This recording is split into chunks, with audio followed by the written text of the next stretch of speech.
الحمد لله رب العالمين والصلاة والسلام على سيد الأنبياء والمرسلين نبينا محمد وعلى آله وأصحابه أجمعين أما بعد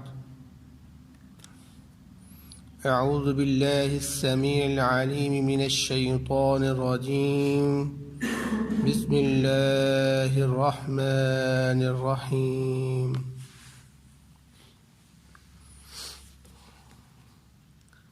وَاتْلُ عَلَيْهِمْ نَبَأَ نُوحٍ، اور ان پر نوح علیہ السلام کی خبر پڑھو۔ اذ قال لقومه یا قوم،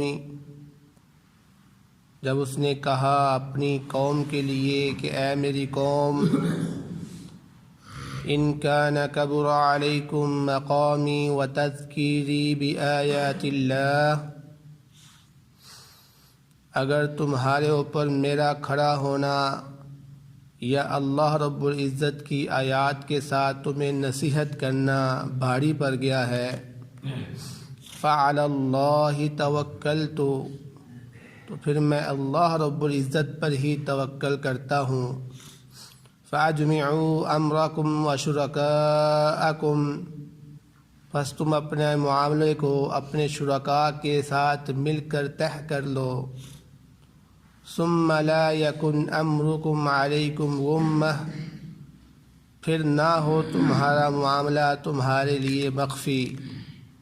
ثم قضوا الی، پھر تم مجھ پر فیصلہ کر دو۔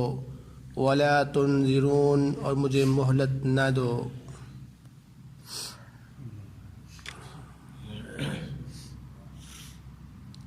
سورۃ یونس کی آیت نمبر 71 آپ کے سامنے تلاوت کی گئی ہے۔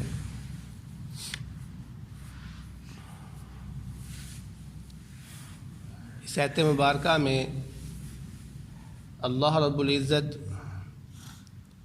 حضرت نوح علیہ السلام کا قصہ مختصر بیان فرما رہے ہیں، اور ہر لمبی صورت کے اندر آپ جانتے ہیں کہ اللہ رب العزت کوئی نہ کوئی انبیاء کا قصہ ذکر کرتے ہیں۔ اس کا ایک مقصد تو یہ ہوتا ہے کہ گفتگو ایک جیسی نہیں رہتی، کیونکہ جب لمبی گفتگو ہو اور موضوع ایک ہی ہو تو بندہ اکتا جاتا ہے، اس لیے اللہ رب العزت موضوع کو بدلتے رہتے ہیں تاکہ انسان جو ہے اکتا نہ جائے۔ تو دوسرا مقصد واقعات بیان کرنے کا یہ بھی ہے کہ نبی کریم صلی اللہ علیہ وسلم کی جو نبوت ہے اس کی صداقت کی یہ دلیل ہوتی ہے کہ وہ نبی جس کو پڑھنا نہیں آتا، جس کو لکھنا نہیں آتا، وہ پہلی قوموں کے حال کس طرح بیان کر سکتا ہے۔ تو جب نبی صلی اللہ علیہ وسلم پہلی قوموں کے حال بیان کرتے ہیں تو اس سے ثابت یہ ہوتا ہے کہ واقعی اللہ کے نبی صلی اللہ علیہ وسلم اللہ کے سچے رسول ہیں۔ تو اللہ رب العزت نے یہاں پر حضرت نوح علیہ السلام کا ذکر فرمایا، اور آپ جانتے ہیں کہ حضرت نوح علیہ السلام اولو العزم رسولوں میں سے ہیں، اور اولو العزم جو رسول ہیں وہ 5 ہیں: حضرت نوح علیہ السلام، حضرت ابراہیم علیہ السلام، حضرت موسیٰ علیہ السلام، اور حضرت عیسیٰ علیہ السلام، اور حضرت محمد صلی اللہ علیہ وسلم۔ یہ 5 رسول اللہ رب العزت کے بہت زیادہ قریبی ہیں، جس کو اولو العزم کہا جاتا ہے۔ حضرت نوح علیہ السلام نے 950 سال اپنی قوم کو تبلیغ کی، اور ان کی قوم بھی بتوں کی پوجا کرتی تھی جس طرح حضرت محمد صلی اللہ علیہ وسلم کی قوم بتوں کی پوجا کرتی تھی۔ حضرت نوح علیہ السلام نے اپنی قوم کو جب 950 سال تبلیغ کی، دعوت دی، تو نوح علیہ السلام کی قوم نے نوح علیہ السلام کی بات نہ مانی۔ بالآخر حضرت نوح علیہ السلام نے اپنی قوم کو ایک چیلنج کر دیا، جس کا ذکر اللہ رب العزت یہاں پر مختصر بیان کر رہے ہیں۔ نوح علیہ السلام کا ایک مفصل جو بیان ہے وہ اس سے اگلی صورت کے اندر اللہ رب العزت نے بیان کیا ہے۔ اس جگہ پر اللہ رب العزت نے مختصر قصہ بیان کیا ہے، ہم بھی انشاءاللہ مختصر ہی بیان کریں گے۔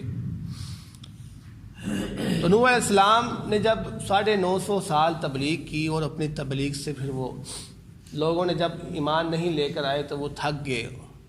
ہر بات ایک مدت ہے 950 سال کی، جب آپ تھک گئے اپنی قوم سے، صبر کا پیمانہ لبریز ہو گیا، تو آپ نے بالآخر قوم سے یہ چیلنج کر دیا کہ اے میری قوم، اگر تم میری دعوت سے تنگ آ گئے ہو، اگر میں جو تمہیں نصیحت کرتا ہوں وہ تمہیں قبول نہیں ہے، تم پر وہ بھاری پڑتی ہے، تو پھر ایسے کرو، تم اپنے شرکاء سے مل کر جو ہے نا وہ میرا مقابلہ کر دو، میرا سامنا کرو، یعنی مجھے قتل کر دو یا مجھے تکلیف دو، کچھ نہ کچھ تو ہونا چاہیے۔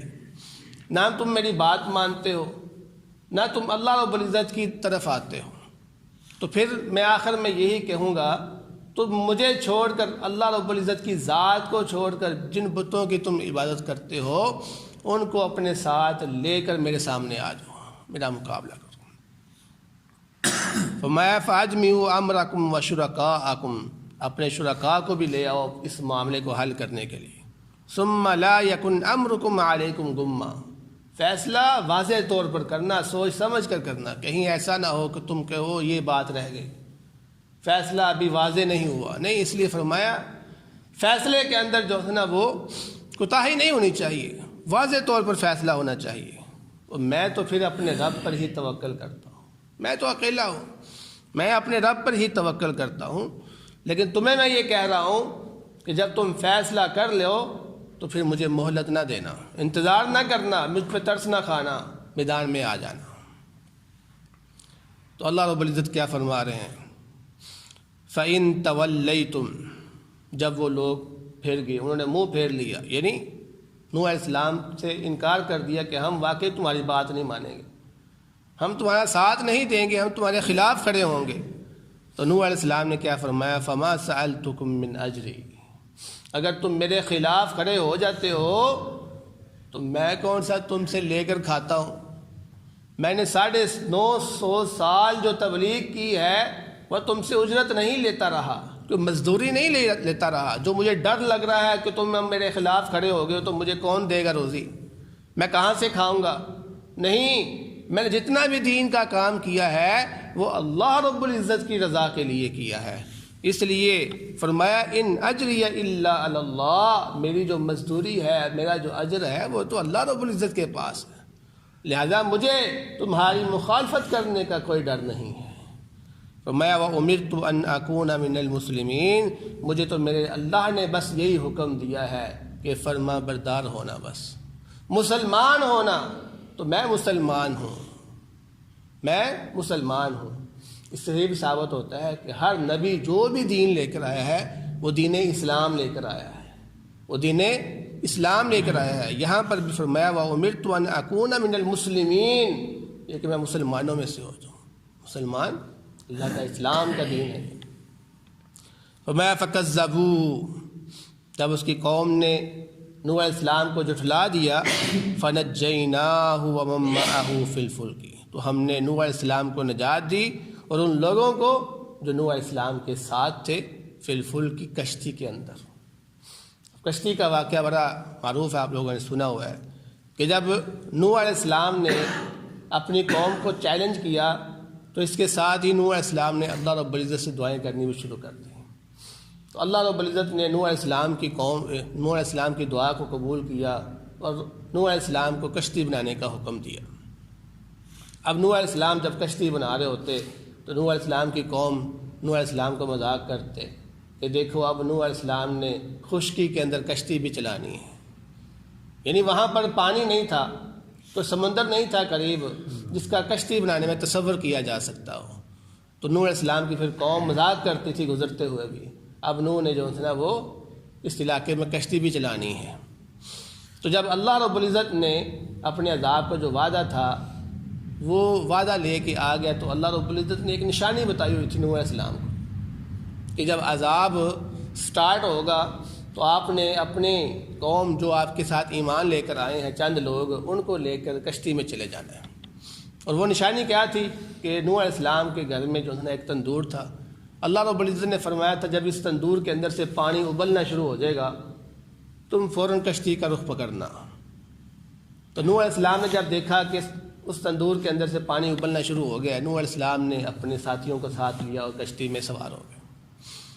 اسی طرح مفسرین بیان کرتے ہیں کہ ہر چیز کا جوڑا انہوں نے، جانوروں کا جوڑا انہوں نے ساتھ کشتی کے اندر سوار کر لیا، اور زمین پھر ہر طرف سے پانی ابلنا شروع ہو گئی، ہر طرف پانی ہی پانی ہو گیا. تو اللہ رب العزت یہاں پر بیان فرما رہے ہیں کہ ہم نے نوح علیہ السلام کو پھر اس عذاب سے جو ہے نجات دی، اور اس عذاب کے اندر حضرت نوح علیہ السلام کا بیٹا بھی تھا جو کہ نافرمان تھا. تو فرمایا اللہ رب العزت نے وَجَعَلْنَاهُمْ خَلَائِفَ، پھر ہم نے ان کو جانشین بنا دیا اس امت کا. یعنی دنیا میں سب کچھ ختم ہو گیا تھا اس عذاب کے ساتھ، صرف وہی لوگ بچے تھے جو اس کشتی کے اندر تھے. تو پھر اللہ رب العزت نے ان لوگوں سے ہی آگے نسل چلائی، اور خاص کر حضرت نوح علیہ السلام کے 3 بیٹے تھے اس کے اندر. نوح علیہ السلام کا ایک بیٹا جو نافرمان تھا وہ تو عذاب کی لپیٹ میں ہو گیا، باقی نوح علیہ السلام کے 3 بیٹے تھے جن سے یہ آگے نسل چلی تھی، ان کا نام حام، اور ایک کا نام سام، اور ایک کا نام یافت تھا. یہ 3 نام تھے حضرت نوح علیہ السلام کے بچوں کے. ان سے ہی اللہ رب العزت نے آگے نسل چلائی. اس لیے حضرت نوح علیہ السلام کو آدم ثانی کہتے ہیں. اس کو ہم باپ بولتے ہیں نا، ہمارا باپ کون ہے؟ آدم علیہ السلام. حضرت نوح علیہ السلام کو بھی ہم اپنا باپ کہتے ہیں. کیوں؟ کیونکہ انہوں نے ایک نئی نسل شروع کی. ساری دنیا ختم ہو گئی تھی، مٹ چکی تھی. چند لوگ تھے جن سے پھر دوبارہ ایک دنیا کی جو ہے نا وہ اسٹارٹ کیا گیا. اس لیے آدم علیہ السلام کے بعد حضرت نوح علیہ السلام کو بھی باب ثانی کہتے ہیں. تو فرمایا فانظر واغرقنا الذین کذبوا بآیاتنا، اور ہم نے غرق کر دیا ان لوگوں کو جنہوں نے ہماری آیات کو جھٹلایا. فرمایا فانظر کیف کان عاقبۃ المنذرین، پس دیکھو کیسا تھا انجام ان لوگوں کا جن کو ہم نے ڈرایا تھا. یعنی یہ ہے ان لوگوں کا انجام کہ جن کو ہم ڈراتے رہے ہیں لیکن وہ نہیں ڈرے.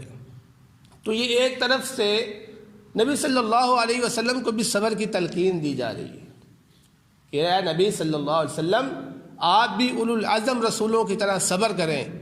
جس طرح نوح علیہ السلام نے صبر کیا تھا آپ بھی صبر کریں، کیونکہ لوگ آپ کو بھی تکلیف دیتے تھے، آپ کو بھی جادوگر کہتے تھے، آپ کو بھی کذاب کہتے تھے، آپ کو بھی مجنون کہتے تھے، تو اللہ کے نبی کو تکلیف ہوتی تھی. تو ان واقعات کو بیان کرنے کا ایک مقصد یہ بھی ہے کہ اللہ رب العزت اپنے نبی کو حوصلہ دیتے ہیں کہ دیکھو تم سے پہلے بھی نبی گزرے تھے، کتنی تکلیفیں آئیں ان پر، کتنا صبر کیا انہوں نے. اے نبی آپ بھی صبر کریں. تو اللہ کے نبی صلی اللہ علیہ وسلم کو ایک طرف سے صبر بھی دیا جا رہا ہے یہ واقعات سنا کر. تو ہمارے لیے بھی اس میں سبق ہے کہ دین کے راستے کے اندر ہمیشہ تکلیف آتی ہے، نقصان ہوتا ہے انسان کا، یہ آزمائش ہوتی ہے اللہ رب العزت کی طرف سے. اس لیے اس آزمائش کو برداشت کرنا. کبھی مت یہ سمجھنا کہ میرے اوپر آزمائش آ گئی ہے شاید میں حق پہ نہیں ہوں. نہیں، اللہ رب العزت اپنے بندوں کو آزماتا ہے. اب انبیاء کو یاد کیا کریں، انبیاء کے قصوں کو دیکھا کریں کہ وہ اگر حق پہ تھے تو ان پہ کیا تکلیفیں نہیں آئی. اگر ان پہ تکلیفیں آتی ہیں تو پھر ہم پہ بھی آئیں گی. تو یہ اصول ہے اللہ رب العزت کا. اللہ رب العزت اپنے نیک بندوں کو ہی آزماتا ہے. وہ ہمارا جو انجام ہوگا وہ پھر آپ دیکھیے کہ اللہ رب العزت کتنا خوبصورت اس کو بناتا ہے. جنت میں پھر ہمارے لیے ہر چیز وہاں پر اللہ رب العزت تیار کر کے رکھی ہوئی ہے. کس وجہ سے؟ ان تکلیفوں کی وجہ سے کہ دنیا میں انہوں نے تکلیفیں برداشت کی ہیں، اب جنت میں ان کو انعامات سے نوازا جائے گا. تو دعا ہے اللہ رب العزت سے جو سنا ہے اس پر عمل کرنے کی توفیق عطا فرمائے. بہترین صدقہ جاریہ حاصل کرنے کے لیے اس ویڈیو کو لائک، کمنٹ اور شیئر کرنا مت بھولیں.